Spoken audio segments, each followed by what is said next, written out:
अरे चोर तोहनी क्या होता नहीं कि अखिलेश कश्यप में परतर कर बस रे चलते रास्ता गीत लिखिला चलते रास्ता बनाइला तोहनी के दोसरा के चोरी चोर कहता तोहनी से बड़ा डकैते धरती पर केहू बा चुट्टा कहीं क्या तो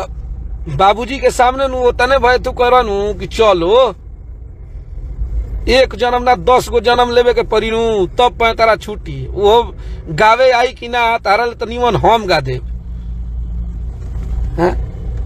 काहे ना आज तक ले बाजते बात काहे ना पंच लाइन कोनो अपन गा के बजा लेला हव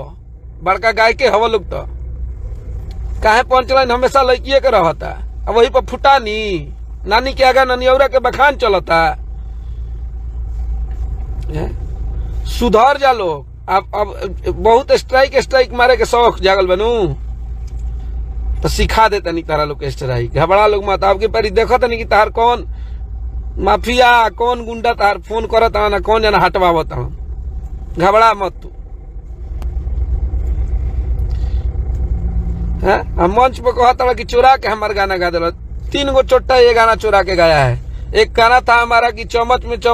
में जीरा लागो तरु जान हमारा हम चुप हो गए कि ज्यादा भाई ऑडियो भैया गाए थे वो भी होगा वो भी दिखा देंगे 1 साल पहले का पवन बाबा का लिखा हुआ गाना था हमारे स्टूडियो में वो तेजस्वी पाठक जो म्यूजिक वो बनाता था रहता था वो यहाँ से भागा तो जाके बनारस में रह के मेरा सारा गाना गवा दिया वो है? अरे चोर तोहनी क्या होता नहीं कि अखिलेश कश्यप में परतर कर बस रे चलते रास्ता गीत लिखिला चलते रास्ता बनाइला तोहनी के दोसरा के चोरी चोर कहता तोहनी से बड़ा डकैते धरती पर केहू बा चुट्टा कहीं क्या एगो गाना निखे बाजत को वो जीवन में एगो बाज गई वही पर रोटी तुरत तारण अब भइल बड़न बड़का गाय कई जा रोज महीने हिट दिया था तब वो बड़ा तुलना करे गढ़ा गंगा जी में तुलना होता है बत कही बतिया होता रह नईखन आदमी बोलत शांत बड़न मैं गर्मी ठंडा हो जाई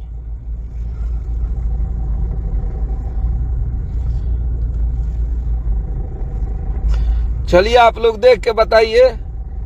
कि ये गाना कब का रिलीज हुआ है अभी बोल रहा है कि हमारा गाना है देख लीजिए आप लोग इसको शेयर कीजिए इस लाइव को आप